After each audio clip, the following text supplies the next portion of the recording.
어느새 한 학기가 다 지나가고 마지막 시간이 되었습니다. 한 학기 동안에 여러분들하고 만나서 참 감사했고요. 시간 또 들려주시는 말씀들 들으면서 나름대로 은혜도 많이 받았습니다. 자, 오늘은 제 15장 Appearance of a Monastery, 수도원의 등장에 대해서 몇 가지를 좀 살펴보고요. 또 그 안에 있는 내용들을 몇 가지 또 살펴보도록 그렇게 하겠습니다. 수도원의 등장, 게르만 아리우스족의 선교와 수도원 제조, 맨 마지막에 나와 있습니다. 라인강과 다뉴브강, 라인강과 다뉴브강은 제국의 북쪽 경계선으로 있다가 최정예의 군대가 로마 영토를 게르만족으로부터 방어했지만은 로마 제국이 쇠약해지면서 점차 그 선들이 무너져 갔습니다. AD 370에서 500년 사이 게르만족은 그 강의 방어선을 돌파하면서 제국으로 몰려 들어가고요. 결국 로마 제국은 서서히 침략당하여서 허물어집니다. 이번 게르만족의 이주 BC 2000년에서 1000년 사이에 게르만이라고 하는 부족이 스칸드나비아 하부 쪽인 덴마크 남쪽 엘베강과 오메르강 사이에 살고 있었습니다. 이 시기에 이스라엘의 아브라함과 다윗의 시기와 딱 일치하는 그러한 시점입니다. 점차 게르만족은 불어났고요. 강을 건너서 유럽 대륙의 중앙부로 들어오려고 하게 되어집니다. 3번 비지고드트족, 게르만족 즉 비지고드트족은 훈족의 이동을 통하여서 로마 제국까지 들어온 다음에 로마와 싸움을 통하여서 승리하고요. 로마 제국이 드디어 종말을 구하고 유럽의 여러 국가들이 탄생을 맞이하게 됩니다. 유럽에서 교회가 발달하게 된 것이 바로 이 민족들의 이 고트족, 게르만족들의 후손들 가운데서 이루어지는 역사가 있게 되어집니다. 4번 아리우스 선교, 고트족과 게르만족은 처음에 아리우스주의 기독교를 받아들였다가 AD 650년경에 모든 게르만족이 로마 캐톨릭, 로마 천주교로 신앙을 개종하면서 아리안주의는 결국 사라지고 맙니다. 아리우스에 있던 그 울필라스의 업적으로 인하여서 성경을 고트어로 번역하면서 알파벳을 발명하게 되어집니다. 또 6번 수도원의 발생, 드디어 로마 제국의 붕괴 가운데서도 붕괴하지 않았던 것이 한 기관이 있는데 바로 교회였습니다. 교회는 어디에서나 똑같은 메시지를 선포하였고요. 혼란의 와중에서도 교회는 화해와 위로를 주었는데 방향 감각을 잃었던 세상에 새로운 삶의 목적을 얻도록 발견하는 강력한 지주가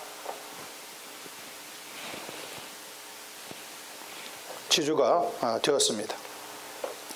교회는 다가올 미래의 삶을 위해서 사람을 준비시켰고요. 지금 현재의 삶을 보존해 주었는데 이 일에 있어서 교회의 수중에 있던 최고의 귀한 수단은 바로 모나스트리, 수도원이었습니다. 금욕 생활이 첫 번째 종교적으로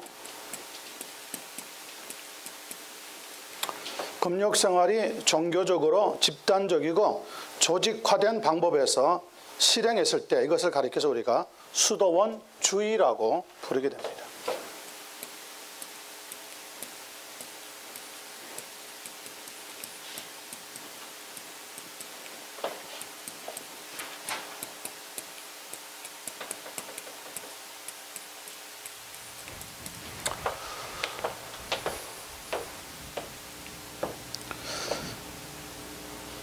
이 수도원주의는 두 종류로 나타나는데요. 하나는 안토니 수도원의 형태, 또 하나는 파코미우스 수도원의 형태. 안토니 수도원의 형태는 개인적인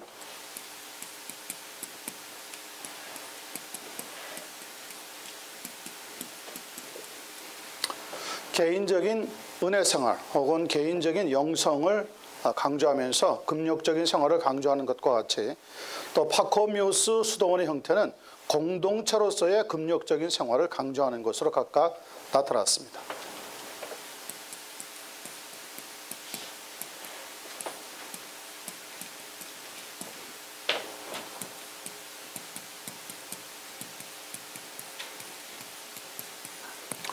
자, 자, 인디비주얼리즘이냐 혹은 커뮤니티적으로 하느냐, 이렇게 수도원의 형태가 크게 두 가지 모습을 나타내는 데 있어서 수도원을 처음 시작하게 되는 이 두 사람, 안토니와 파코미우스라고 하는 사람에 의해서 모양의 형태가 이렇게 크게 달라지게 됩니다. 자, 6번, 7번, 8번은 우리가 나중에 또 중세사를 공부할 때 다시 한번 다루게 될 텐데요. 내용만 잠깐 살펴보고 오늘은 수도원의 제도가 출발하게 된 것, 거기에 관계되는 중심 인물들 좀 살펴보려고 합니다. 6번, 유럽에서의 수도원. 유럽에서는 안토니 형태의 수도원의 약점을 보완하여서 유럽식 수도원이 탄생하게 되는데, 누르시아에 있던 이태리 사람 베네딕트 수도원에서 출발이 됩니다. 이 수도원은 공동체적인 12개의 수도원을 조직하였고 많은 제자들을 가졌는데 여자 수녀들도 늘어났다고 합니다. 아일랜드 지방에 있던 수도원으로 안토니 수도원과 파코미우스 수도원의 혼합형으로 갖게 되는 것이 하나 있는데, 바로 세인 패트릭에 의해서 세워지는 수도원입니다. 이 세인 패트릭을 중심으로 해서 세워지게 되는 수도원은 강력한 선교 정신과 함께 문화에 대한 특성을 가지게 되어졌습니다.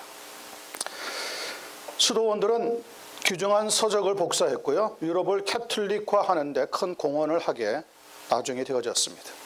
자, 7번, 수도원주의의 과오. AD 313년에 칸스탄틴 대제가 기독교를 합법적인 종교로 인정을 하고 나서, 또 AD 392년에는 데오도시우스 황제가 기독교를 로마의 국교로 공포하고 나서 복음으로 로마 제국을 정복할 때 교회는 이제 번영과 풍요가 찾아오기를 시작했습니다. 그리고 교회의 역사는 새로운 국면을 맞이하게 되어집니다. 그러나 신앙의 자유와 새로운 환경 속에서 번영의 시대를 맞이하게 된 기독교는 얼마 못 되어서 그동안의 박해와 악몽을 잊어버리고 급속도로 어떻게 되어갔을까요? 네, 급속도로 세속화되어 갔습니다.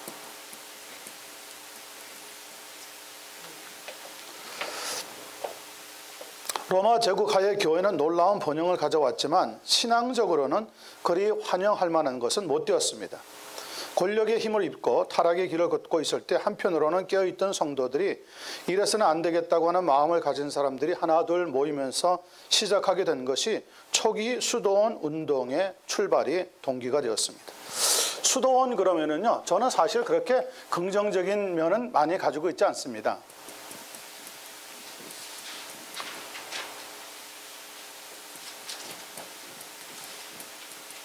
수도원이 시작되게 되는 배경이 있고요. 그 다음에 나눠보면은 초기 수도원 형태가 있고요.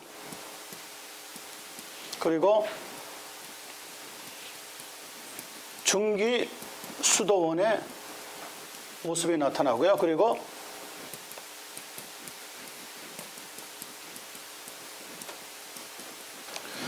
후기 수도원의 모습이 나타납니다.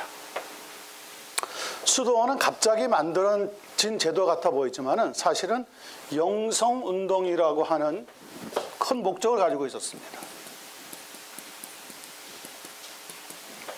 이 영성에 대해서는 우리가 익히 잘 알고 있는 것처럼 경건주의입니다. 경건주의. 예를 들면 세례 요한과 같은 사람은 벌써 유대교적인 배경을 가지고 수도원과 비슷한 그러한 금욕 생활, 기도 생활을 광야에서 했던 사람들입니다. 그 신구약 중간사를 공부해 보실 때가 또 올 텐데요. 혹시 시간이 되어질지 모르겠지만은, 그러면은 이 유럽, 이스라엘 대륙, 팔레스타인, 중동 지역을 끼고 많은 곳에서 동굴이 만들어지고 동굴 안에서 수도 생활 비슷한 그러한 사람들이 많이 등장을 하는 것을 볼 수가 있습니다. 그래서 우리가 조직적으로 나타나고 있는 이 수도원 운동들과 함께 먼저 배경을 보시면, 배경에는 그런 많은 좋은 경건한 사람들의 모습들이 역사에 등장하고 있습니다. 엘리야와 엘리사 같은 사람들은 구약적으로 보자면 사실 수도원 운동을 한 분들이라고 볼 수도 있습니다. 그들은 가는 곳에서 항상 광야에서 제자들을 만나기도 하고 거기에서 기도하기도 하고 갈멜산 같은 곳에 올라가서 하나님의 불이 떨어지는 기도의 능력을 나타내기도 하고 상당히 지금 입장에서 보자면 수도원적인 그런 모습들이 이미 있었다는 것을 볼 수가 있습니다. 하여튼 수도원 운동이 시작이 되어지는데 그런데 이렇게 순수하고 선한 동기에서 시작되었지만은 이 수도원도 역시 시간이 흘러가면서 본래의 목적을 상실하고 점차 타락해 가기를 시작합니다.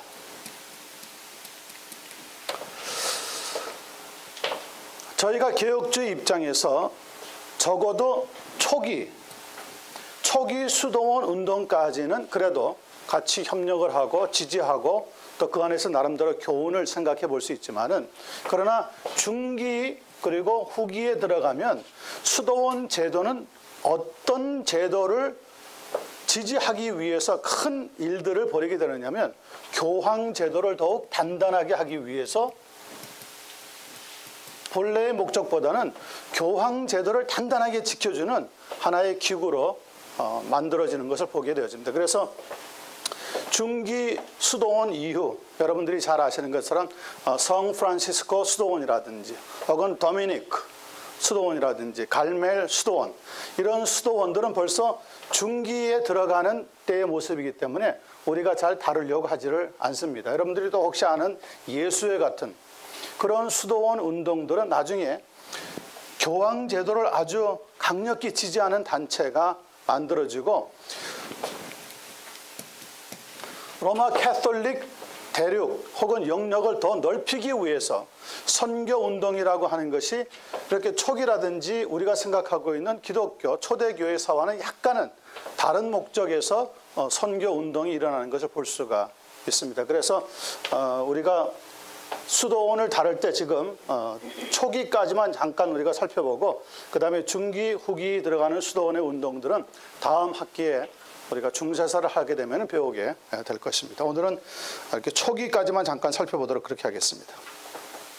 당시 수도사들의 생활은 순교와 함께 독신 생활이라든지 속세를 이탈하여서 고행과 금욕 생활을 하는 것이 순교적인 죽음에 대체할 수 있는 가장 의미 있는 새로운 방법의 삶이라고 생각을 했습니다. 신자들은 이러한 방법이 완전한 자기 희생,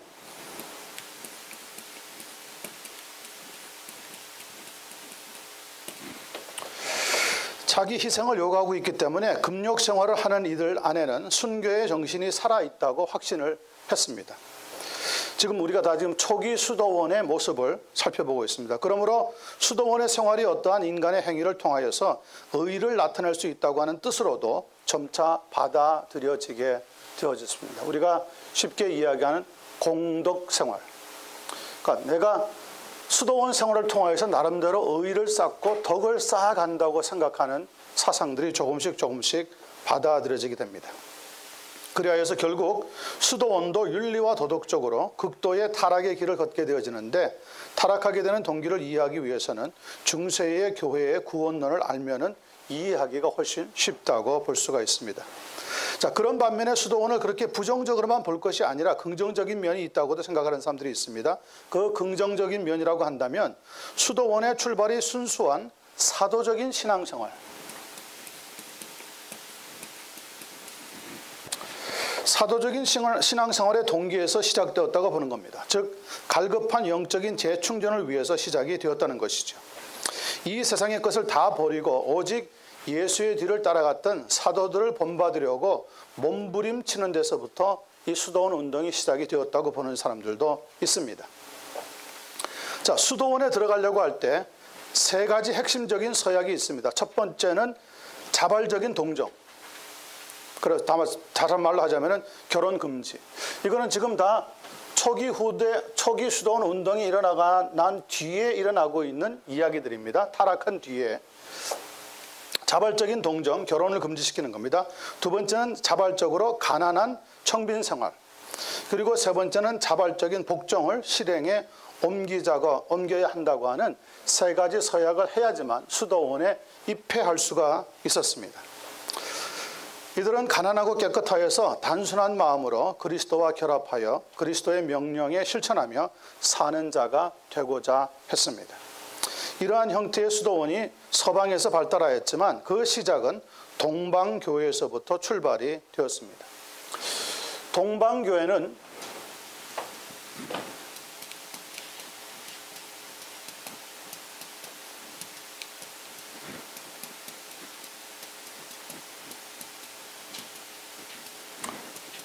수도원을 보는 모습이 각각 퍼스펙티브가 각각 다른데 동방교회는 개인적인 경건을 추구하면서 수도원 운동이 시작이 되었다고 한다면 서방교회는 공동체적인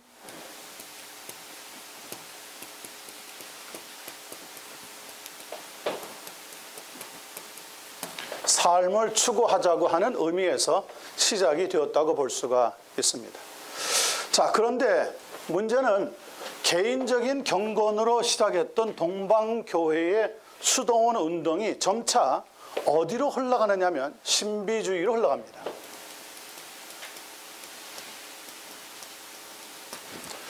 교회가 타락하고 제도화되고 조직화되어지니까 교회 안에서 하나님의 은혜라든지 기도의 능력이라든지 이런 것들을 간구하고 사모하는 사람들이 갈 데가 없는 겁니다. 그래서 수도원 운동으로 발전해지면서 수도원 내에서 신비한 여러 가지 체험을 하려고 하는 사람들이 점점 늘어나게 되어집니다. 거기에 비해서 서방교회는 공동체적인 삶을 추구하면서 점점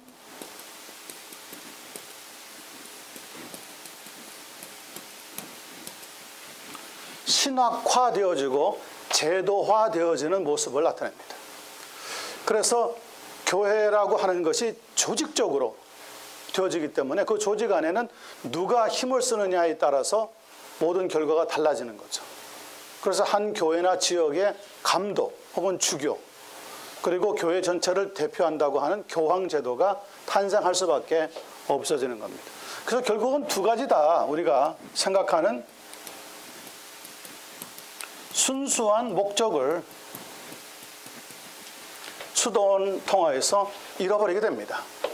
그리고 결정적으로 수도원이 문제가 등장하게 되는 것은 십자군 전쟁입니다.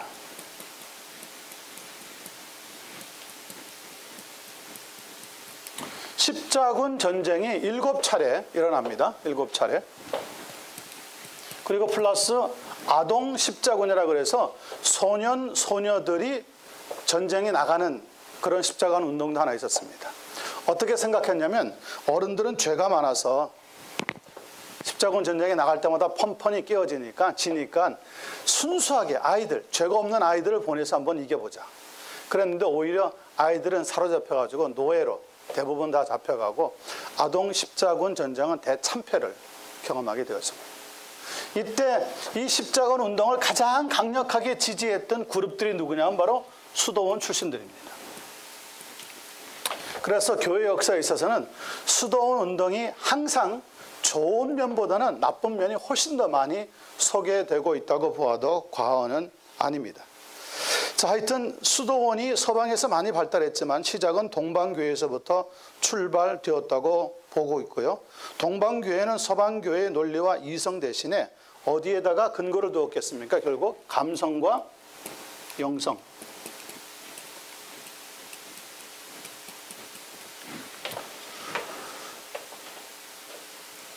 아무래도 동방교회는 소아시아 지역을 비롯하여서 시리아 혹은 터키 지금의 그쪽 지방으로 진출해 나가면서 아무래도 영성을 더 강조하는 쪽으로 발전을 하고 서방교회는 다시 칸스탄티노플을 대적하고 있던 로마 교회 쪽으로 흘러가면서 훨씬 더 조직적이고 지식적인 면을 더 강조하다가 보니까 결국은 신학적인 논쟁이 많이 일어나게 되어지고 말아집니다. 그래서 이 순수했던 수도원 운동이 사실은 그 의미를 퇴색하게 되어지게 되어집니다.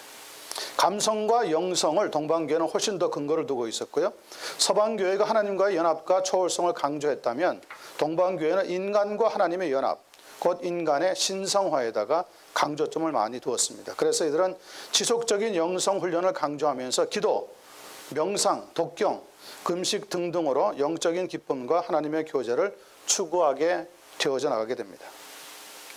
또한 수도원을 부정적인 면을 보면 사회를 바로잡고 사회의 중추적인 역할을 해야 되는 사람들이 산속으로 혹은 사막으로 혹은 굴속으로 다 피신함으로 일해야 되는 일꾼의 부족 현상을 가져오게 되었고요. 일꾼의 공백이 생기니까 사회는 더욱 혼란에 빠지게 되어지고 금욕주의로 인한 신앙을 미신적으로 유도하면서 공덕 사상을 유발하게 만들었고요. 세속인들을 비난하거나 경멸함으로 인하여서 세상을 변화시켜야 될 사람들이 오히려 세속과 거리를 두게 되어지고 말았습니다. 그리고 그들은 영적 교만함으로 자신들의 행위를 자랑하면서 중앙 집권적인 조직체를 이용하여서 어디에 결국 참여하게 되느냐면 교회 정치에 참여하게 되어집니다. 순수하게 기도운동하고 학문을 연구하고 성경을 보고 기도하자고 하는 사람들이 결국은 교회 정치에까지 손을 대게 되는 거죠. 수도원의 수도원장이 되면은 상당한 자리가 되어버려가지고 이 자리를 정치적으로 폴리티컬하게 사용하는 중세 교회 이후에 나타나고 있는 아주 부정적인 모습들이 있습니다. 수도원장에게 절대 복종해야 하고 또한 교황에게도 충성을 다짐하고 맹세해야 되는 일들이 이 교회 정치를 통해서 나타나게 되어졌습니다. 이로 인하여 후대에는 하나님의 말씀보다 교황의 교리 혹은 교황의 선포하는 것을 더 우선적으로 보는 우를 범하기도 했습니다. 자, 이제 몇 가지 수도원 제도에 대해서 몇 가지를 살펴보도록 하겠습니다. 오늘 여기서 강의 안에 있는 내용들은 이미 다 살펴봤고요. 사실은 이제 끝났습니다. 끝났지만 여러분들과 좀 더 수도원에 대해서 나눠보고 싶은 일들이 있기 때문에 내용들을 함께 살펴보려고 합니다. 우리가 수도원에 들어가서 훈련받는 사람들을 보통 수도원장이 책임자로 있다면 보통은 수도사 혹은 수도승이라고 부릅니다. 몽크라고 부르죠. 처음에는 수도사가 된 사람들이 머리를 다 길렀습니다. 머리를 길렀다기보다는 머리가 기른 채로 들어갔습니다. 나중에 이 수도원 제도가 13세기 이후에 흘러가면서 수도승들은 머리를 다 삭발했습니다. 그리고 자기가 어느 수도원에 들어가느냐에 따라서 입고 있는 수도복,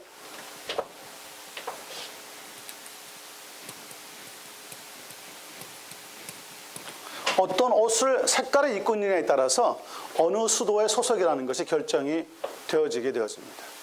처음에 수도사가 되었던 수도승이 되었던 사람들은 지금 우리가 알고 있는 염주 같은 묵주를 가지고 있지 않았습니다. 13세기 이후부터 묵주가 천주교회에는 들어와서 수도사들이 수도승들이 묵주를 가지고 기도문 같은 것을 외우는 일로 바뀌게 되어졌습니다. 자, 이런 가운데서 수도승들이 결국 나중에는 우리가 이야기하는 탁발승이라고 하는 사람들이 나옵니다. 탁발승이라고 하는 건 뭐냐면 걸식,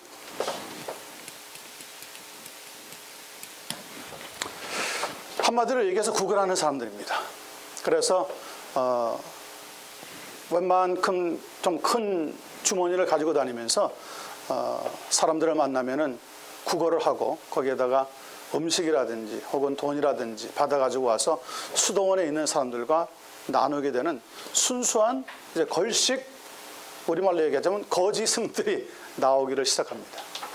그런데 이 사람들이 바로 유럽이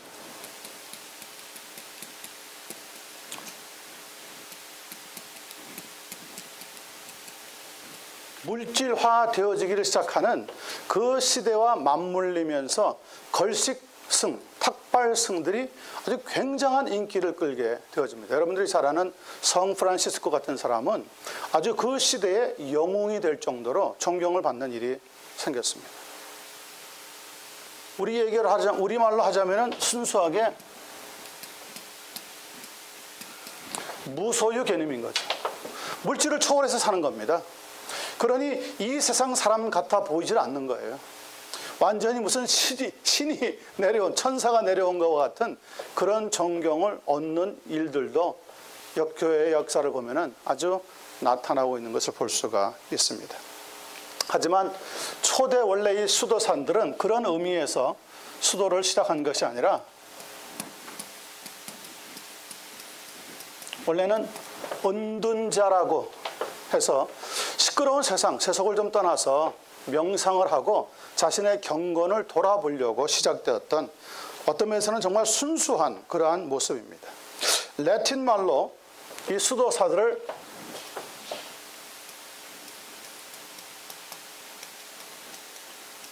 모나코스라고 부르는데, 모나코스라고 하는 것은 무슨 말이냐면 solitary man이라고 하는 뜻입니다. 고독한 사람.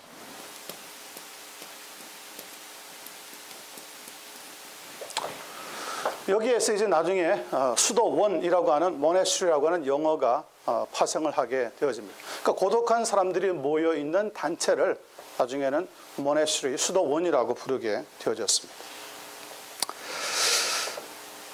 도시 세속에서부터 죄 혹은 폭정, 소음, 죄의 유혹, 타락한 종교, 거짓된 인간 등등을 피하여서 숨어서 나름대로 신앙을 지키고 경건을 지키려고 했던 초기에 아름다운 그 시작이 나중에는 추악한 정치적인 집단으로 되는데 그렇게 시간이 많이 걸리지는 않았습니다. 하여튼 교회 제도 하에 있던 사람들이 나름대로 경건생활, 은혜생활, 우리가 이야기하는 성령체험 등등을 사모하다가 시작되어지는 것이 수도원 제도의 출발이라고 보여집니다. 몇 가지 수도원 운동이 생겨날 수밖에 없는 배경을 한번 살펴보겠습니다. 배경은 한 4가지 정도 수도원 운동이 생길 수밖에 없었던 그 당시의 모습들이 나오고 있습니다. 첫 번째는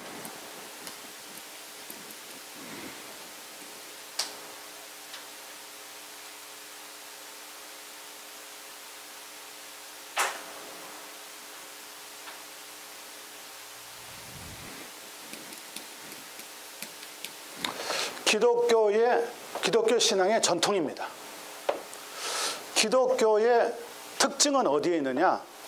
복잡하게 무슨 큰 건물을 가지고 출발한다기보다도 다니면서 복음을 증거하고 있던 초기의 전도단들의 모습에서부터 우리는 이 수도원들의 모습을 살펴볼 수가 있습니다. 이 전도단들은 둘씩 짝을 지어 다니면서 예수님께서 말씀하셨습니다. 갈 때 너희가 뭘 가져가지 말라고요? 옷 2벌 외에는 가져가지 말라. 어디에 가든지 누구 집에 머물면 떠날 때까지 다른 곳으로 옮기지 마라. 이것저것 구질구질하게 들고 다니지 말라는 거예요.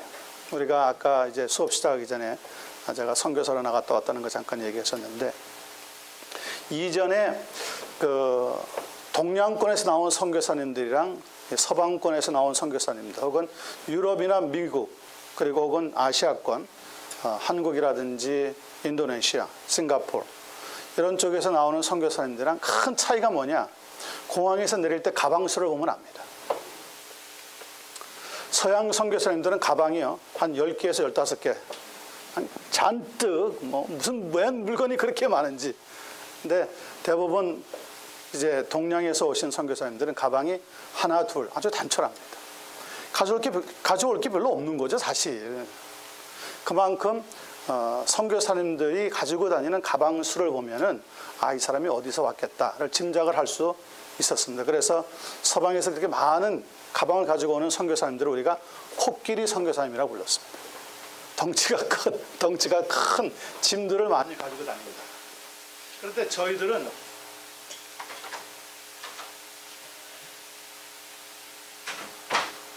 여기가 나갔어요.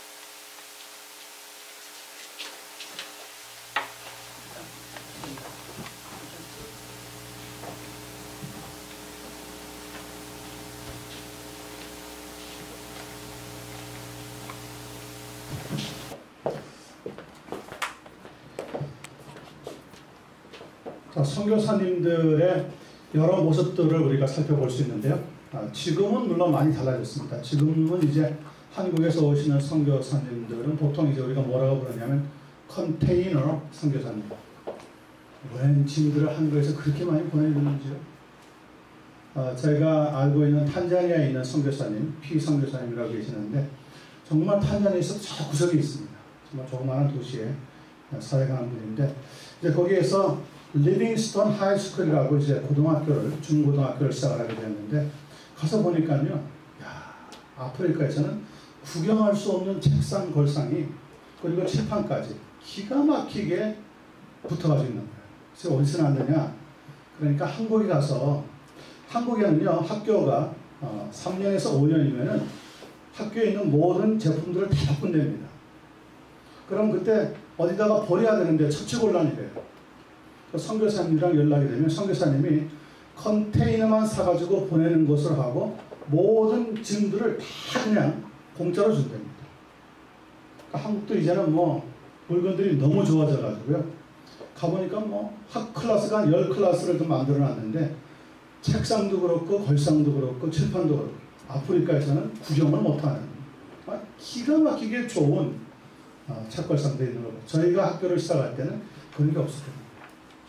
현지에서 나무를 베어와가지고 어떤 때는 나무를 잘라가지고 말려가지고 그게 시간이 막 비틀려가지고 그거 비틀리게 하지 않으려고 큰 돌멩이를 갖다가 막 양쪽에다가 두고 그걸 아주 납작하게 만들라고 애를 먹은 것이 벌써 한 7, 8년밖에 안 됐는데 한국 선교가 그동안에 엄청나게 물량적으로 달라지고 변화되었다는 것을 보았습니다. 그래서 이제는 한국 선교사님들도 코끼리 선교사님 못지않게 이제 컨테이너 선교사님들, 그냥 뭐 한국에서 후원교회들이요 컨테이너가 막 미국에서도 8x11짜리 보내려면 상당한 돈이 되는데 한국에서 8x14 아예 컨테이너를 사가지고 막 보내주는 거예요. 야, 참 저는 세월이 너무 많이 그동안 변했고 한국도 경제적으로 너무 많이 변했구나. 다 좋은 점이 있겠지만 그러나 꼭 좋은 것만은 아니더라고요. 단점이 참 많습니다. 그렇게 받지 못하는 선교사님들은 상대적으로 위축해요. 어떤 선교사님은 매일 세관에 나가서 그 들어오는 컨테이너 받느라고 소리 만들고 지불하고 찾아오고 나눠주고 가져가고 막 그러는데 어떤 선교사님은 뭐 10년, 15년, 20년 돼도 컨테이너가 뭡니까? 찾아오는 사람도 없는 곳에서 사역하는 분들도 계십니다. 그런 분들은 어떤 생각이 들겠습니까? 그런 선교사님들은 예수님이 만났던 세 번째 시험의 유혹이 생각이 나는 거죠. 천하 만국의 영광을 보여주면서 나한테 한 번만 전해라. 다 너에게 주겠다. 하나님, 나를 이런 시골 구석에다가 보내놓고 옆에 있는 저 선교사님은 저렇게 컨테이너가 뭐 한 달이 멀다, 두 달이 멀다 하고 하시고 오는데 저는 뭐 10년, 15년, 20년 돼도 컨테이너가 뭡니까? 이럴 수가 있습니까?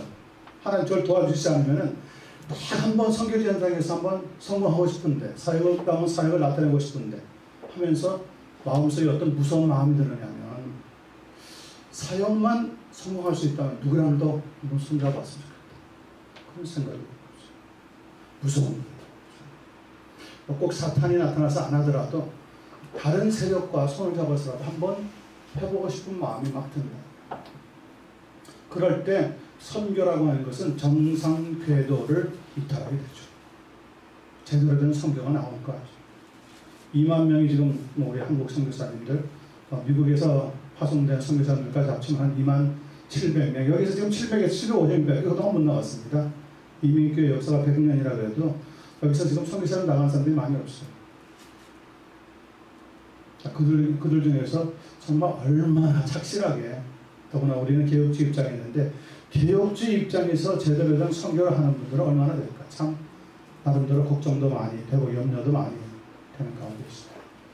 중세기에 시작되는 이 수도원 운동은 벌써 초기의 수도원하고는 달리 많은 모멘텀을 잊어버리고 세력화되어지고 조직화되어지는 모습을 나타낸 것을 볼 때 참 이 힘 그리고 물질이라고 하는 것이 순수한 교회를, 순수한 선교를 얼마나 망쳐놓는가 하는 것을 잘 알 수가 있습니다. 첫 번째, 수도원 운동이 일어나게 되는 배경, 첫째는 전통입니다.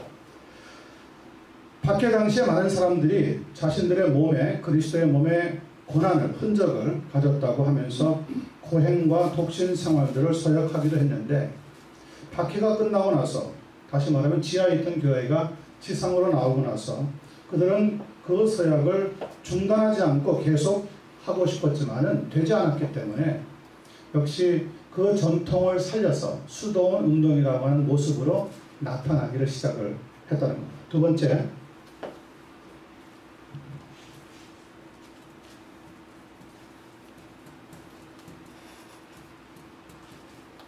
사회적인 요소가 있습니다. 로마 변방에서 계속 되어왔던 야만족들의 침입, 그리고 십자군 전쟁 이후에 나타나고 있는 살육과 약탈 등등 사회적인 혼란이 너무 힘들게 되어져 버렸기 때문에 자신들의 정체성마저 파괴되고 나서 새로운 나의 정체성을 찾아야 되겠다. 그런 사람들이 수도원에 가입하면서 수도원 안에서 나름대로 자신들의 본연의 자세, 신앙인의 자세를 찾으려고 하는 일들이 생기게 된 것이 바로 두 번째 수도원 운동이 일어나게 되는 배경의 사회적인 요건입니다. 세 번째는 정치적입니다.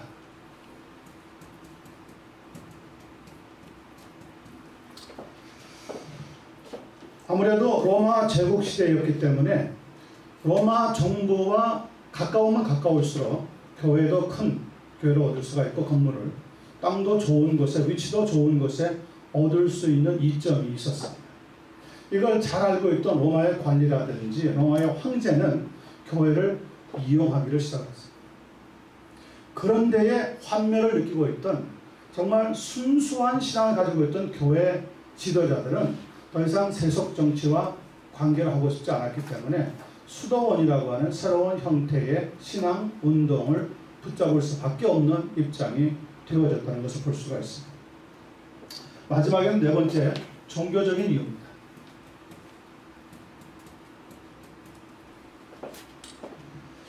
교회가 조직화되어지고 제도화되어지면서 여러 가지 계급이 생겨나는 것을 볼 때 이것은 교회의 모습이 아니다.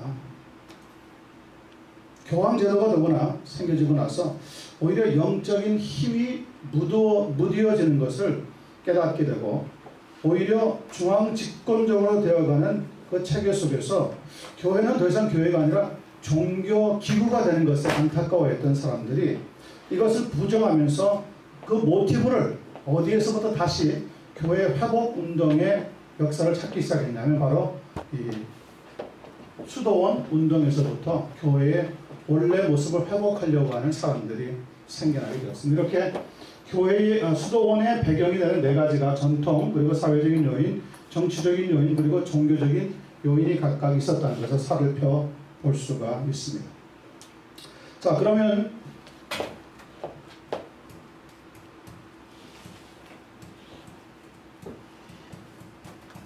수도원 역사가 어떻게 되어지는지를 좀 살펴보도록 하겠습니다. 첫 번째는 박해기입니다. 예수님의 사역부터 시작해서 AD 313년까지 박해기입니다. 이때는 교회가 많이 핍박을 받았기 때문에 대부분의 많은 성도들이 무엇을 결심을 했냐면 선교도 선교지만 독신이 되는 것을 결심했습니다. 독신. 왜냐하면 잡혀 들어가면 자기만 잡히는 게 아니라 아내도 자녀들도 죽는 것을 많은 사람들이 보았기 때문에, 그리고 그 일이 1년, 2년에 끝나는 것이 아니라 40년, 50년, 어떤 사람은 자기의 평생이 끝날 때까지 주변에 있는 사람들의 가족들이 희생당하는 걸 보면서 어떤 마음이 들었냐면 나는 차라리 결혼하지 않겠다. 그렇게 소원하는 사람들이 이 교회의 박해기 동안에 수많은 사람들이 생겨났습니다. 그러니까 혼자이기 때문에 가족이 없으니까 어디에 가서든지 기도하고 경건생활 하는 것이 용이해질 수가 있다고 하는 이점도 있었습니다. 이런 것들이 바로 수도원 역사에서 시작이 되어지고 있는 불행한 과거이긴 하지만 어떤 하나의 모멘텀이 되어질 수 있었다고 볼 수가 있습니다. 두 번째는 기독교를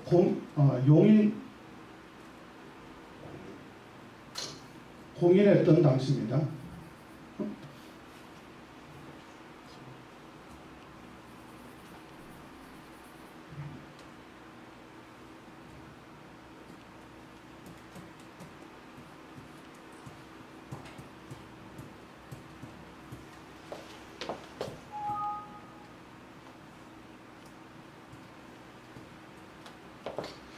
AD 약 313년부터 400년까지 기독교가 정식으로 로마의 국교로까지 공인되었을 때, 이때는 어떤 사람들이 많이 생겨났냐면 기독교 종교를 나의 확실한 신앙으로 붙잡겠다고 하는 서약을 하는 사람들이 많이 일어나게 되었습니다. 이 서약을 하는 사람들이 결국은 교회 일꾼으로 세워지게 되고 교회 지도자로 나서기 시작하는 모습들이 바로 이 기독교 공인이 되고 나서부터 시작이 되었습니다. 그 다음에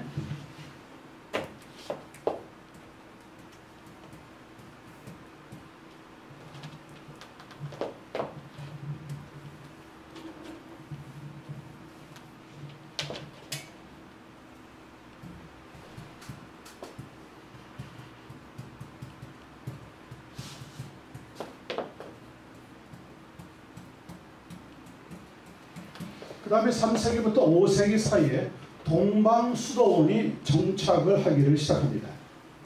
이때 동방수도원의 특징이 뭐냐? 이 사람들은 주로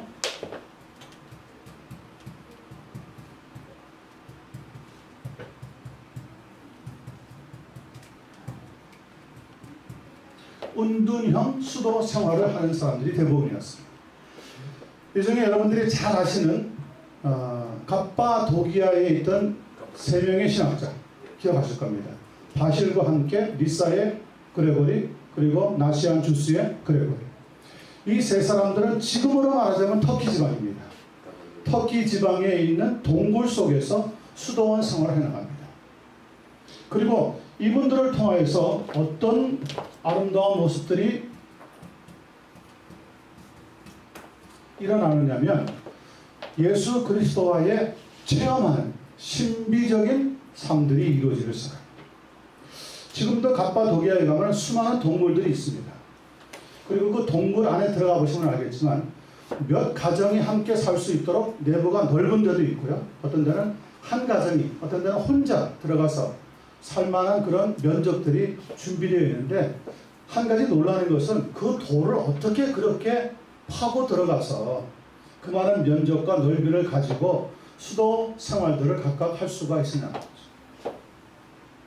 그만큼 세상과, 혼잡한 세상과 떨어져서 수도 생활로 자신의 삶을 살기로 작정하는 사람들이 많이 일어나게 된 것이 바로 이 동방수도원이 만들어지고 정착하게 되어지는 단계에서 나타나요. 한국도 그랬지 않습니까?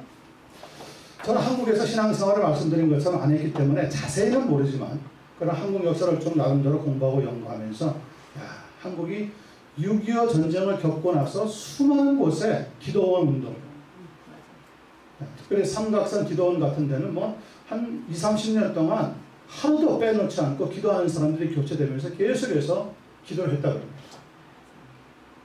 산마다 골짜기마다 어떤 기도 소리가 막 울려날 만큼 수많은 기도 운동들이 일어나고요. 그때는 40일 금식 기도하는 사람이 숱하게 나왔답니다.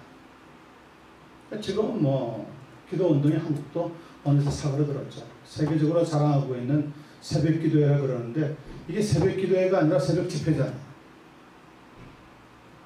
정말 기도하러 나오는 사람은 적잖아요. 그리고 옆에서 뭐 새벽 기도회 가면 이제 우리가 여기서 말하는 것처럼 특별 기도회, 그래서 특세, 나는 그런 단어 막 바꿔가지고 줄이고 하는 건 참 딱 필색인데, 그래서 뭐 특세 나오면은 처음 날부터 마지막 날까지 잘 참석했다고 막 뭐 패도 주고 뭐 메달도 주고, 참 이거는 교회 모습이 아니거든요. 사실 이건 하나의 이벤트성인 어떤 집회지, 기도라고 하는 게 뭡니까? 기도라는 게, 기도라는 건 하나님을 만나고 하나님과의 어떤 영적인 개인적인 체험을 강조하기 위해서 필요한 건데, 이게 무슨 대중 꼭 무슨 집회 비슷하게 자꾸 몰아가고 있는 한국 교회의 모습들, 뭐 세계적으로 새벽 기도를 자랑한다고 그러지만 저는 하지 말자는 거 아닙니다. 새벽 기도회 하면 좋고 해야 된다고 생각하지만, 그런데 새벽 기도회가 나가서 기도하기보다는 그런 어떤 이벤트성인 집회로 자꾸 끝나버리니까 안타까운 거죠. 새벽 기도회의 고유의 특성을 이미 잃어버린 그런 모임에서 어떤 성령의 역사를 기다립니까? 거기에는 성령의 역사 안 해도요, 찬양팀에 나와서 막 뜨거운 노래 부르고 뜨겁게 막 기도로 막 몰입시켜가지고 시키고, 집회를 통하여서 막 사람들을 달고 놓으면 저절로 나가자빠지게 되어 있습니다. 저절로 성령이 역사 안 해도 되게 되어 있어요. 돌아가게 되어 있다. 그러니까 우리가 지금 개혁주의를 공부하고 또 개혁주의 입장에 있어서 교회라든지 성경이라든지 역사를 보려고 하는 이유는 어떻게 하면 인간의 냄새를 좀 제거하고 정말 성령께서 말씀이 역사하는 그런 본연의 기독교의 모습을 찾을 수 있을까. 그래서 지금 저희가 애를 쓰고 있다고 생각을 합니다. 동방수도원은 그런 면에서 상당히 수도원의 아름다운 모습들이 남아 있었다고 보여지는 그러한 모습입니다. 거기에 비해서 네 번째, 이제 서방수도원이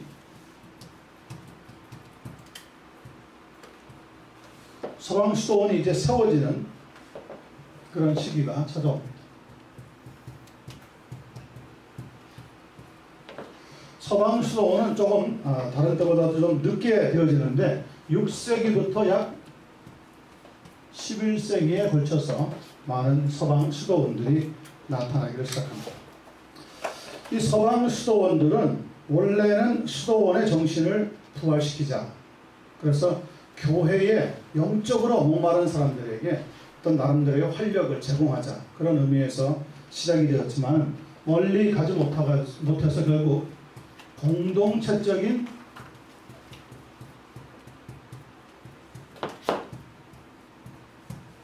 순종을 요구하면서 결국은 교황 제도를 지탱시켜주는 가장 큰 단체가 되어버리는 안타까움이 있습니다. 여기에서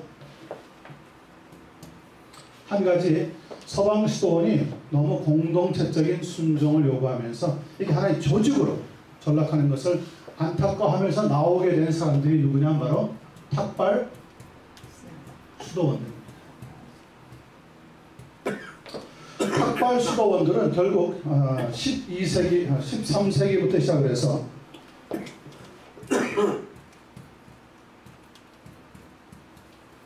15세기까지 계속 되어지는데, 이들이 결국은 종교개혁을 통하여서 종교개혁을 맞이할 때 천주교에다가 카운터 레포메이션을 맞이하게 될 때 이분들이 나가서 유럽에서 빼앗겼던 영역과 교회들의 그 넓이만큼 남미라든지 북미 혹은 아프리카 쪽에서 영토를 확장하는 데 앞장을 서는 사람들이 되어집니다. 여러분들이 혹시 그 미션이라고 하는 영화 보셨는지 모르겠습니다.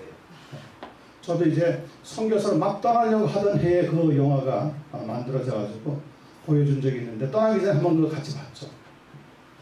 거기에 나와 있는 그 막 활을 쏘고 죽이고, 물론 로마 카톨릭에 있다고 해서, 천주교에 있다고 해서 모든 사람이 다 우리가 생각하는 것처럼 뿔나고 엄청난 잘못된 길로 걸어가고 있는 건 아니지만, 대부분은 물론 그런 좀 모순된 생활이 나타나지만 그 중에서 그래도 참다운 예수님의 희생의 정신을 가지고 원주민들을 찾아가서 섬기고 하는 사람들이 있는데, 그 미션이라고 하는 영화에 나오고 있는 두 종류의 사람들이 있습니다. 하나는 그 지방에 있는 원주민들을 존중하면서 문화도 세워주고 거기에 맞추어서 그들이 가지고 있는 어떤 음악적인 재질을 통해서 노래도 가르쳐주고 교회도 짓게 하고 그들과 함께 생활하면서 공동체적인 삶을 하려고 하는 수도사들이 있는가 하면, 또 한쪽에서는 역시 식민지 정책에 힘입어서 선교사들이 앞장서서 그런 원주민들을 찾아내고 그들을 몰아내고 그 땅을 도로 차지하는 그런 선교 식민지 정책이 같이 그 영화에서는 같이 나옵니다. 마지막에 끝날 때 보면은, 그런데 원주민들과 함께 생활을 했던 사람들을 이제 없애기로 식민지 정부가 작정을 하고 군사를 동원해서 거기 있는 사람들에게 불을 지르고 그 땅에, 그 교회가 세워졌던 그 땅을 완전히 없애버리는 정책이 나오는데, 바로 그 모습에서 우리가 찾아보는 것이 수도원 제도가 가지고 있었던 모습이었습니다. 그 수도사들이 다 물론 로마 천주교의 명령을 받았겠지만, 바티칸 정부의 명령을 받았겠지만, 그래도 나름대로 어떤 예수님의 희생의 정신, 사랑을 보여주려고 애를 쓰는 반면에 역시 여전히 정치와 손을 잡고 그렇게 천주교의 정책 혹은 교황 정책에 반대하는 사람들을 내몰고 세력을 가지려고 하는 사람들이 있는 것이 나타납니다. 그런 것들이 바로 남미에서 일어났던 여러 선교 정책들의 모순이죠. 결국 주인공 거기 제레미야가 제레미라고 하는 신부는 죽습니다. 저는 그때 많은 도전을 받았습니다. 선교의 진정한 모습은 저는 진짜 선교사로 들어가려고 할 테니까 집사람하고 저하고 그 영화를 보면서 자 어떻게 하는 것이 정말 선교의 아름다운 모습일까? 나름대로 저렇게 큰 건물을 짓고 현지인들을 잘 양육해가지고 서양 사람들이 알고 있는 찬양을 가르쳐주고 곡조도 모르는 사람들한테 곡조를 만들어가지고 읽으라고 하고 그 사람들이 가지고 있는 기술을 다 다른 방법으로 어떻게 이렇게 해가지고 나름대로 선교 기지를 구축하는 것이 중요한 것인지 아니면은 역시 우리는 나름대로 어떤 교회가 가지고 있는 선교 정책 예를 들면은 이방인들의 회심을 통하여서 교회가 세워지고 예배를 통하여서 하나님께 영광을 돌리는 순수한 모습으로만 사역을 해야 되는 것인지 나름대로 참 고민을 많이 했죠. 아마 여러분들이 선교지에 들어간다면 딱 눈에 제일 먼저 들어오는 게 그 현지에 있는 사람들의 생활 방식이 여러분의 눈에 성에 안 찰 수 있습니다. 재미있는 얘기 하나 해드릴까요? 어떤 선교사님이 아프리카에 갔는데 그 당시만 해도 18세기, 19세기 선교사님이 들어가니까 대부분 사람들이 다 벗고 살잖아요. 날씨도 그렇고 환경도 그렇고 뭐 특별히 제조 공장이라든지 어떤 그런 어떤 기술이 발달되어 있지 않은 사람들이니까 거의 다 벗고 살았다. 근데 선교사님이 그들 사이 속에서 살면서 복음을 전하려고 그러니까 너무너무 힘든 거예요. 너무너무 힘든 거예요. 그래서 여자분들도 그렇고 남자분들도 그렇고 뭐 다 벌거벗고 다니니까 야 그래도 너희들 교회 올 때만큼은 그래도 뭐 하나 걸치고 왔으면 좋겠다. 그래서 팬티를 한 장씩 다 나눠줬대요. 팬티. 근데 그거라도 입고 와라 좀. 응? 우리 하나님 앞에 예배드리는데 야 되게 턱하니 나와서 나는 도무지 너희들하고 예배드리는 게 너무 힘들다. 그랬더니 그 다음 주에 아이들이랑 뭐 남자분들, 여자분들이 쫙 교회 또 나왔는데 이 지난날 같이 똑같이 다 벗고 왔더래요. 그래서 야 도무지 어떻게 됐냐 예배드리기 전에 신부사님 물어봤더니 내가 분명히 지난 주일날 너희들한테 다음 주일로 올 때는 그래도 이거라도 걸치고 오라고 해서 헌금 쪼가리 같은 팬티를 하나 줬는데 어떻게 했냐 그러니까 우리 입고 왔다 그러더래요. 무슨 소리냐 내가 준 옷은 그 옷이 아닌데 그러니까 그것은 우리한테 맞는 옷이 아니고 여기 보라고 하고 보니까 허리에 고무줄이 하나씩 다 붙어있더래요. 고무줄. 그러니까 팬티 안에 넣어놨던 그 고무줄은 자기네들이 입었다고 생각하는 입었다. 그게 이제 결국 복음과 문화의 차이 아니겠어요. 그런 속에서도 선교사님들은 사역을 감당해 나갈 수밖에 없었어요. 어떻게 합니까? 적응을 할까요? 그 사람들처럼? 다 벗고 사는 게 좋습니까? 그럼 진짜 브라질에서는 그렇게 한 선교사님도 있습니다. 김아무개 선교사님이라고 나중에 병으로 돌아가시긴 했는데 그들 속에 한 10주년을 사시면서 만났는데 벗고 살았어요. 다 벗고 살았어요. 근데 문제는 본인은 벗고 사는 게 좋은데 뭐 할 수도 있는데 부인이랑 자녀들이 못하는 거예요. 도무지 내가 다른 건 다 했는데 이거를 못하겠다. 그러니까 매일 갈등이죠. 뭐. 선교사님은 야 이들 속에 들어와서 복음을 전하는데 이들같이 살아야 되지 않겠느냐. 그게 이제 우리가 이야기하는 assimilation, 적응하는 거죠. 그렇지 않으면 우리가 이제 동화되어야 됩니다. 어저스트 시키는 겁니다. 그들의 문화하고 나의 문화를 잘 맞추어서 어저스트 하는 거죠. 그 어저스트 하는 방법 가운데 하나가 무엇이냐면 이제 허드슨 테일러라든지 윌리엄 캐리 같은 분들이 많이 쓴 정책이기도 한데 중국에 들어갔을 때 중국 사람들하고 비슷하게 옷을 입고 대신에 나와서 예배를 드릴 때는 자기네들이 가르쳐주는 방식으로 예배를 드리게 하는 방법입니다. 자, 그런데 이것도 선교 정책 가운데 하나로 나오기는 하지만 사실 그것도 그렇게 썩 좋은 선교 정책은 아니란 말이죠. 뭐 어떻게 하면 제일 좋습니까?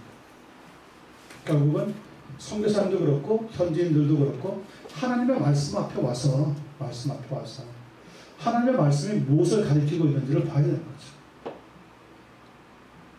사도 바울이 얘기했듯이 내가 유대인들에게 가면 유대인들, 로마에 가면 로마식으로 하는 것처럼 하나님의 복음의 말씀이 우리에게 무엇을 요구하고 어떻게 삶을 살아가야 되고 어떻게 정책을 수립해야 하는지를 살펴보도록 하는 방법이죠. 그걸 우리가 이제 트랜스포메이션이라고 부릅니다. 변혁적인 방법. 하나님의 말씀 앞에 나도 틀린 게 있으면 고치고 현지인들도 틀린 게 있으면 고치고 우리는 문화에 살지만 문화가 복음을 앞설 수는 없으니까 어느 세계, 어느 나라에 들어가더라도 하나님 말씀이 먼저라는 것을 가르쳐주는 것이 가장 좋은 선교의 방법이다. 시간이 많이 걸립니다. 물론. 그래도 더 먼 미래를 볼 때는 하나님 말씀으로 차근차근 하나씩 트랜스폼하는 게 가장 중요한 삶의 선교의 정책이라고 보았습니다. 자, 이렇게 서방 수도원이 공동체적인 순종으로 들어갈 때 탁발 수도원들이 나와서 좀 자발적인 선교 운동을 하면서 나아가려고 애를 썼다는 것을 볼 수가 있습니다. 자, 이런 수도원들도 결국은 시간이 지나가면서 영적인 생명을 점차 잃어가게 되었습니다. 항상 그렇잖아요. 말씀을 드렸지만 교회 역사라고 하는 게 예수님의 갈보리 산의 십자가 사건 이후 예수님 다시 오실 때까지 이렇게 계속 상승 곡선을 그어서 올라갔으면 좋겠는데 역사라는 걸 가만히 연구해보면 그렇지 않거든. 역사는 항상 이렇게 업앤다운이 늘 있는 것을 봅니다. 이 사이클이 약 300년에서 보통 350년가량 걸립니다. 한 대륙에 복음이 들어가면 그 복음이 최고조로 부흥했다가 또 퇴락하기를 시작합니다. 그리고 또 다른 지역으로 옮겨가서 복음이 또 융성했다가 또 줄어들기를 시작합니다. 이렇게 계속해서 대륙마다 복음이 들어가고 또 다른 곳으로 옮기고 어느 한 나라가 특정적으로 복음을 가지고 좌지우지하는 시대는 거의 없습니다. 21세기 들어왔습니다. 미국의 선교가 드디어 서서히 완전히 이제는 내보내는 선교사님들의 숫자가 현저하게 줄어들고 있습니다. 한때 15만 명까지 나갔습니다. 지금 2만 명 조금 넘는 시대가 되어버렸습니다.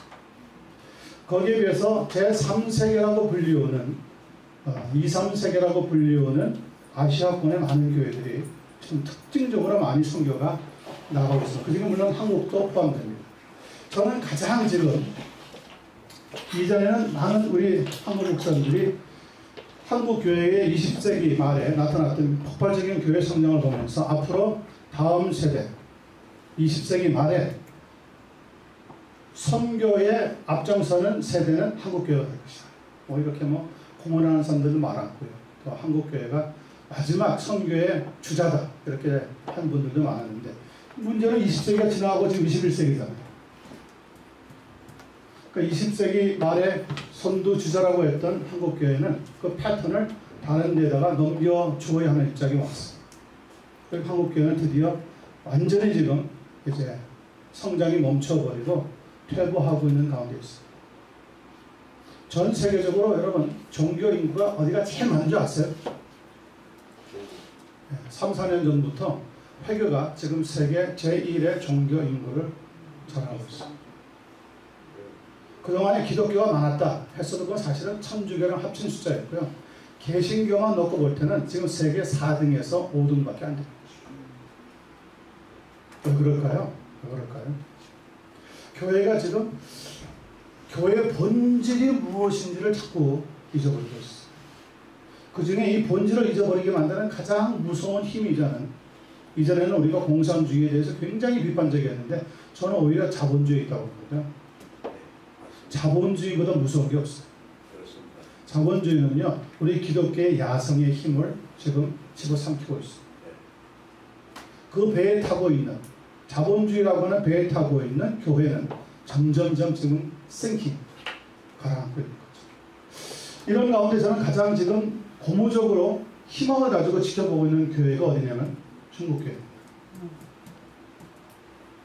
중국 교회는 지금 공식적으로 크리스천 인구가 1억 2천만 명을 넘었습니다. 1억 2천만 명이면요, 남북한 모든 인구를 합친 수보다 더 많습니다. 물론 자기네들의 15억, 16억 인구에 비하면 아무것도 아니지만 10%도 안 되는 인구지만은, 여러분 한 나라의 일본이 약 1억 2천이잖아요. 일본 전체 인구를 합친 것보다 많은 크리스천들이 지금 중국에서 일어나고 있습니다. 이들 속에서 지금 가장 지금 시급한 게 뭐냐면 신학 훈련입니다.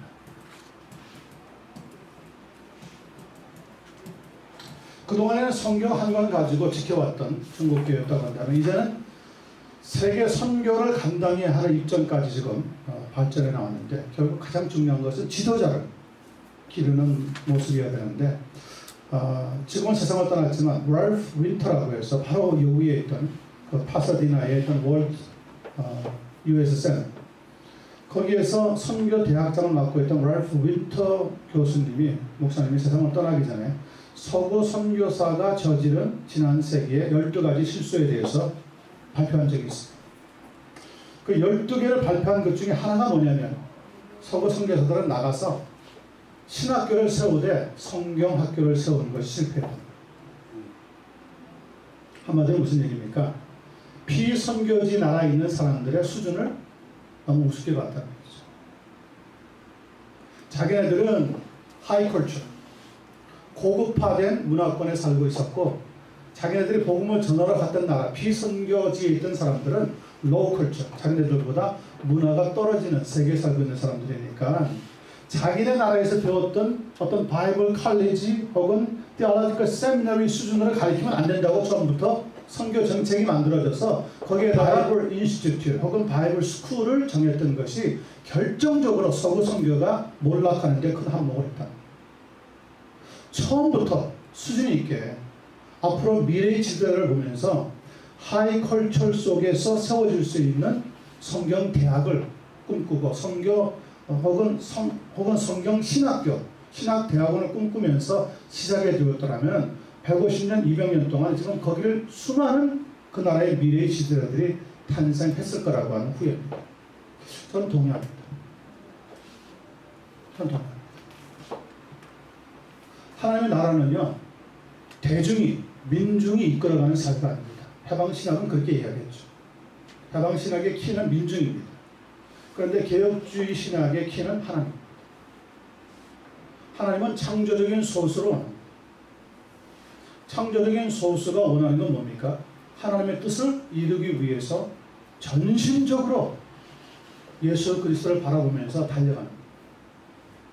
그러려면 어떻게 해야 됩니까? 선교사들이 나가서 세우는 신학교가 혼자서, 제가 제일 안타까운 것 중에 하나가 뭐냐면, 우리 수많은 선교사들 이야기가 들려오잖아요. 한국 선교사들이 나가면, 이전에는요, 선교사 한 명 나가면 교회를 하나 세우는데, 왜냐면 교회 사역은 거의 다 손을 놓고 있는 가운데 있고, 왜냐면 현장에 뛰어들어서 맨 땅에다 회정을 해야 되는데 그게 얼마나 어렵습니까? 자녀들도 힘들고. 원주민 속에 들어가서 사역한다는 게 사실, 여러분 여기에서는 멋있다 그러지만 그건 감상적인 코멘트고요. 선교사님이 자리를 내고 원주민 속에 들어가면 한 달도 안 되면 죽습니다. 거기에 풍토병, 전염병이 못 견딥니다. 특별히 미국에서 자란 세대들이 들어가잖아요. 우리 2세, 3세들이. 미국만큼 여러분 청결을 깨끗하게 하는 것을 강조하는 나라가 없습니다. 그런 사람들이 원주민 속에 들어가서 모든 게 다 노출되어 있는데 아무 데서나 뛰어놀고 아무거나 먹고 아무거나 마시는데 살아남기를 바란다는 것 자체가 사실은 너무 이상이죠. 그건 꿈이죠. 현실에서는 그렇게 안 일어납니다. 그래서 교회 사역은 이제 서서히 손을 떼고 있고, 뭘 많이 하느냐면 신학교를 합니다. 이전에 선교사님 한 분이 가셔서 교회 하나를 세웠다면 지금은 선교사 한 분이 들어가면 신학교 하나를 세웁니다. 문제는, 저는 세우는 건 좋습니다. 문제는 바로 랄프 윈터 교수가 지적하고 있는 그 신학교가 신학교 수준이 아니라 성경학교 수준이라는 데 문제가 있습니다. 저는 어떤 선교사님이 직접 만났는데 신학교를 하고 있는데 강의를 뭘 하느냐, 한국에서 가지고 온 강의안, 한국말로 적혀있는 강의안을 가지고 가르치는 거예요.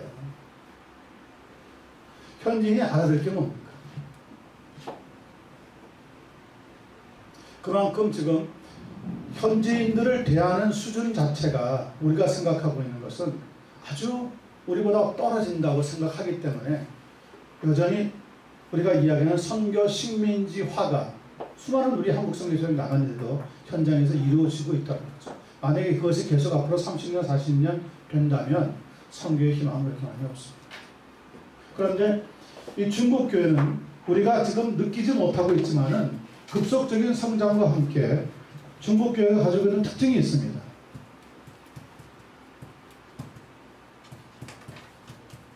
중국 교회는 중화 민족이라고 해서 모든 문화를 다 집어삼키는 다문화권의 사역이 아주 적절합니다.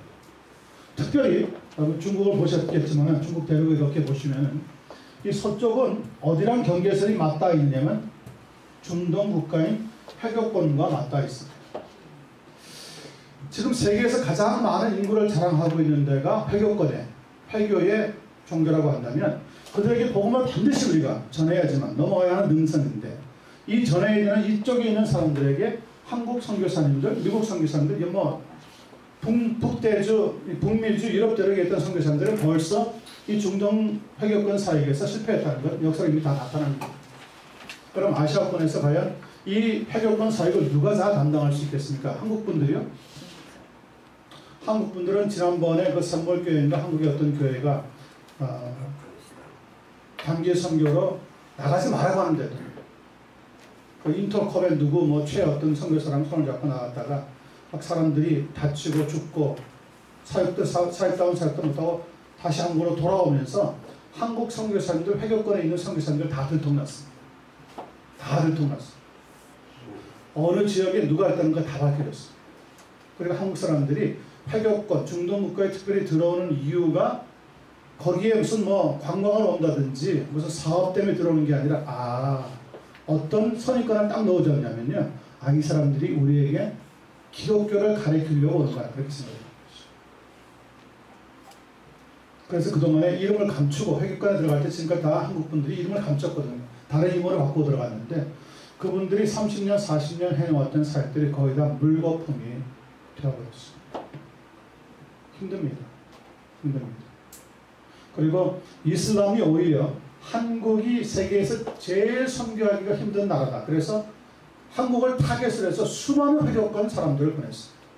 그리고 이슬람권에서 나온 청년들이랑 수없이 결혼했는데 그 결혼한 사람들이 다시 남편을 따라서 중동 국가에 돌아가가지고 여러분 자살한 사람이 얼마나 많은지 아세요?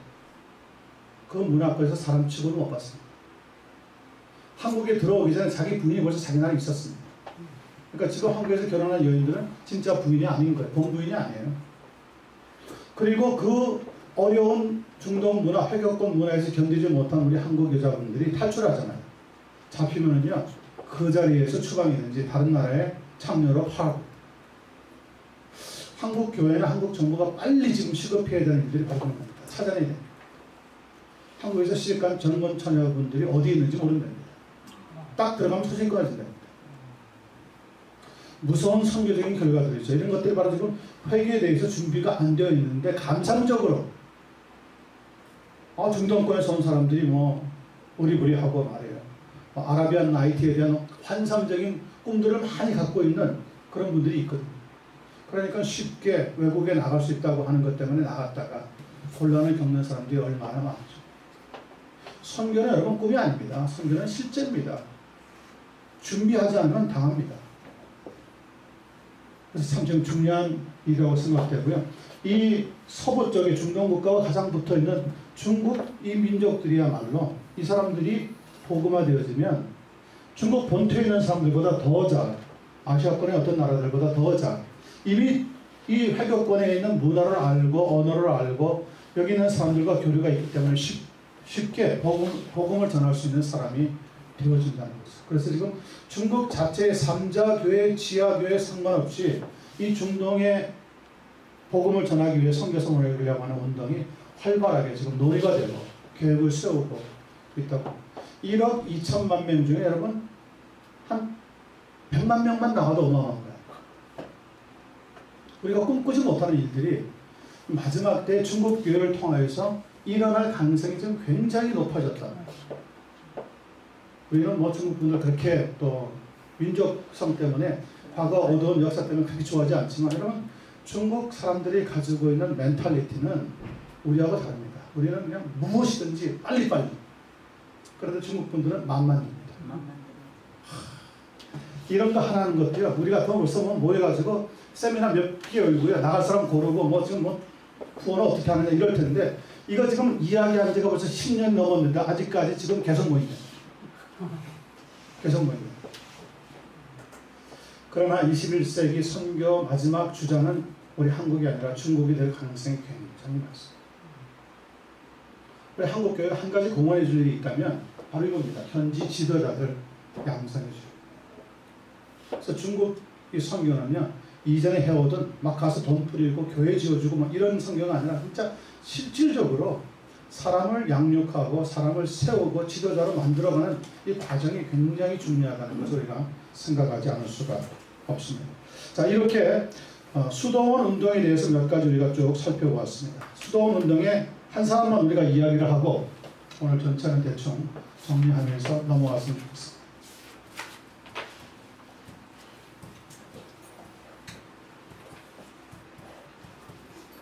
마지막 시간이기 때문에 이런 얘기 저런 얘기 여러분에게 해드리는 겁니다. 자, 수도원 운동에 처음 시작하게 된 사람은 누구냐? 처음 시작하게 된 사람은 이집트에 있던 안톤이라고 합니다.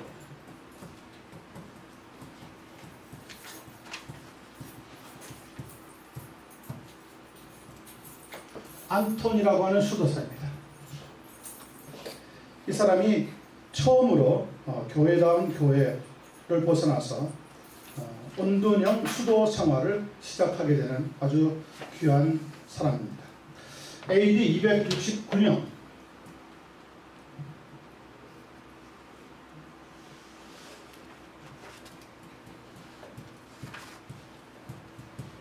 이집트의 사막에 들어가서 수도원을 시작하면서 사람들의 공동 생활이 시작이 되었습니다. 이렇게 안토니를 중심으로 해서 일어나는 사람들을 우리가 주로 사막 지역을 통해서 수도원 운동을 했다고 해서 사막 수도사라고 부릅니다. 여기에는 말씀드린 것처럼 갑바도기아에 있던 세 분의 그 중요한 신학자들, 교부들 같이 포함이 되었습니다. 바실과 함께 나지안주스의 그레고리 그리고 니사의 그레고리가 각각 들어가게 되었습니다. 또 하나는 시리아의 동방으로 수도원 운동이 이집트 쪽에서부터 동방교회 쪽으로 옮겨가게 되어지면서 어떤 수도사들이 나타나게 되느냐면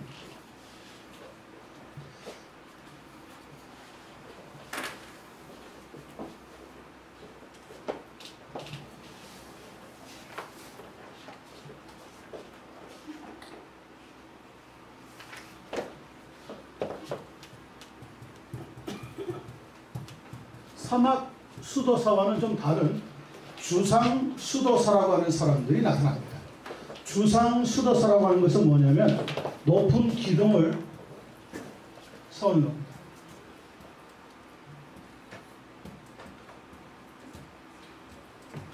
이상층 높이 되는 건물 높이 되는 석조의 건물을 세워가지고 꼭 무슨 기둥같이 생긴 이 위에서 수도 생활을 합니다. 그래서 사막에서 물도 음식도 잘 공급되지 않는 지역에 사는 사람들과 달리 이 시리아 쪽에서 했던 수도사들은 저렇게 기둥과 같은 모습을 만들어 놓고 그 위에 올라가서 거기에서 나름대로 경건생활, 기도생활, 수도생활을 감당을 했다고 합니다. 그러나 이 모습은 그 시대에 잠시 있다가 사라지고 이런 주상 수도사는 더 이상 교회 역사에 나타나지를 않습니다. 진정한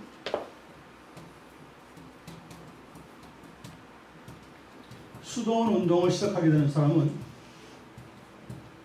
우리가 이야기하는 패트릭입니다. 이 패트릭이라고 하는 사람은 아일랜드 지방에 들어가서 선교를 한 수도사 중에 한 사람입니다. 이를 통하여서 수도원이 선교 운동화하는 데 앞장을 서게 되는 공헌을 한 사람이 패트릭이라고 하는 수도사입니다. 이 패트릭은 아일랜드와 함께 스코틀랜드, 영국까지 수도원의 운동을 영향력 있게 내리게 되었습니다. 여러분 지금도 미국에서 가끔 1월달인가 2월달인가요? 아주 초록색 옷을 입고 있는 그 아이리시 계통의 사람들 볼 겁니다. 그들이 그 나라의 수호 성자로 생각하는 사람이 누구냐면 세인 패트릭입니다. 야만적으로 살고 있던 아일랜드 지역에 들어와서 이 패트릭이라고 하는 사람이 수도사로서 수도원의 운동을 시작하면서 거기에서 복음을 증거하고 이제 선교 운동을 펼치는 쪽으로 흩어지게 되어졌습니다. 그래서 이제 몇 가지 모습이 나타나는데요. 이 이집트의 안토니를 통해서 나타나고 있는 이러한 수도원적인 모습들은 결국은 서방교회에 도전을 하게 됩니다. 말씀드린 것처럼 서방교회는 결국 조직과 함께 학문적인 지식적으로 그 방향을 바뀌게 되어지고요. 그리고 동방교회를 통하여서 나타나고 있는 이러한 모습들은 결국은 영성을 강조하면서 신비주의 모습을 나타나게 되었습니다. 거기에 비해서 아이리시 계통에 있던 패트릭을 통해서는 수도원이 선교 운동을 하는 단체로 그 모습을 각각 나타내고 있는 것을 보게 되었습니다. 또 하나 나옵니다. 한 사람 더. 약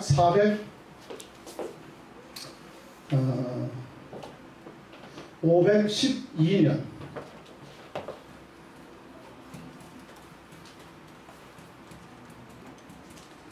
베네딕트라고 하는 이태리 계통의 수도사가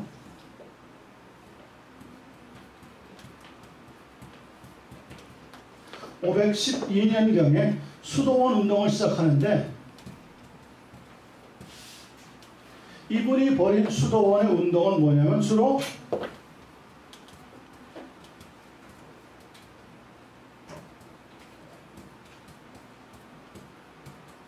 양육과 교육입니다. 그래서 베네딕트라고 하는 사람을 통하여서 산발적으로 개인적으로 경건 생활에 힘쓰던 사람들이 이제 비로소 제대로 된 양육과 훈련을 받는 수도사적인 삶이 시작이 되어지는 것이 바로 베네딕트라고 하는 사람을 통해서 일어나게 되는 수도원 운동의 특징입니다. 자, 학문적으로 흘러가느냐, 수도원 운동이 신비한 쪽으로 흘러가느냐, 선교 운동 쪽으로 흘러가느냐, 혹은 양육과 기울 쪽으로 모습이 각각 나타나느냐에 따라서 어느 쪽에서 수도원 운동이 시작되느냐가 나중에는 교회 역사에 큰 영향력을 끼치게 되어지는 것을 보게 됩니다. 학문적으로 나왔던 서방교회는 결국은 어떻게 됩니까? 개신교하고 척을 지게 되었습니다. 그래서 지금도 논쟁의 소지들이 상당히 많은 일들이 계속해서 우리와 일어나고 있는 가운데 있고요. 그 다음에 개신교에서는 이 동방교회가 보고 있던 신비적인 운동이 많이 들어오면서 기도원 운동으로 바뀌게 되었습니다. 그래서 수도원 운동이 기도원 운동으로 바뀌면서 오히려 개신교에서 일어나고 있는 신비주의 운동은 비성경적인 관점을 많이 띱니다. 그래서 성경에 없는 일들이 기도원 운동을 통해서 많이 역사에 나타나고 있는 것을 보게 됩니다. 여러분, 신비주의 물론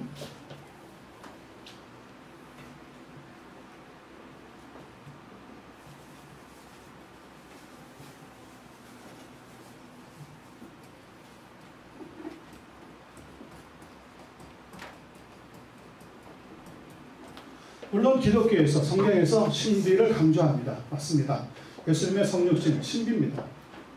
예수님의 십자가의 죽음 지금도 신비입니다.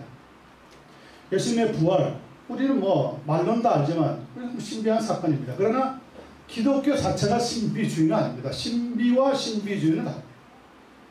기독교가 자꾸 신비주의를 추구하다 보면 기독교는 하나의 이상한 종교 혹은 광적인 종교로 흘러갈 수밖에 없습니다. 교회는 교회다워야 되고 말씀은 말씀다워야 되는데 가장 중요한 것은 교회 역사에서 이런 여러 가지 모양의 패턴들이 나타나고 있는 것들이 사실은 균형을 잡히는 것이 하나님이 우리를 지정의라고 하는 세 가지 요소로 인격적인 존재를 만드신 것처럼 교회 역사를 통해서 배우는 건 뭡니까? 사람이 한쪽으로 흘러가 버리면 결국 하나님의 말씀과 동떨어진 운동으로 바뀌게 되었습니다. 수도원 초기 운동은 참 아름다웠는데 그 순수한 목적을 잃어버리고 나서 교회는 오히려 타락을 계속하게 되어지고 교회 정치가 들어오면서 많은 하나님의 일꾼들이 일꾼의 모습으로 나타나지 못하게 되는 안타까움들이 계속해서 생겨나게 되었습니다.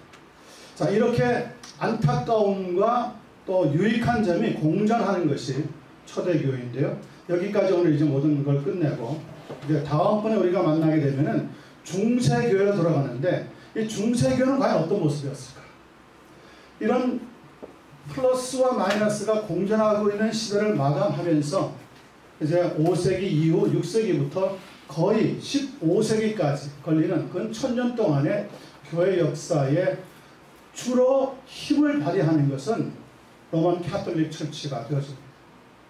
동방교회와 서방교회와의 알력 사이에서 결국 동방교회가 밀려나고 변방으로 쫓겨나가고 서방교회가 교회 역사를 주도권을 발휘하면서 나타나고 있는 가장 무서운 게 뭐냐면 교황제도입니다. 페이퍼스. 교황제도, 교황의 말 한마디가 중세 유럽의 교회들을 벌벌 떨게 만들고 한마디가 왕도 세울 수 있고 황제도 세울 수 있고 또 퇴위시킬 수도 있는 엄청난 힘을 발휘하게 되는 과정이 주어진다는 것이죠. 자, 이러면서 우리가 중세 교회를 다음번에 우리가 만나게 되면 다루게 될 텐데 여러분 혹시 돌아가셔서 말씀드리고 제가 추천했던 것처럼 케네스에 가지고 있는 교회사 책을 잘 한번 살펴보시면은 중세 교회에 대한 이야기들이 쭉 실려 있으니까요. 먼저 한번 읽어보시고 오시면은 중요한 이야기들을 많이 나누게 될 것 같습니다. 기도하겠습니다.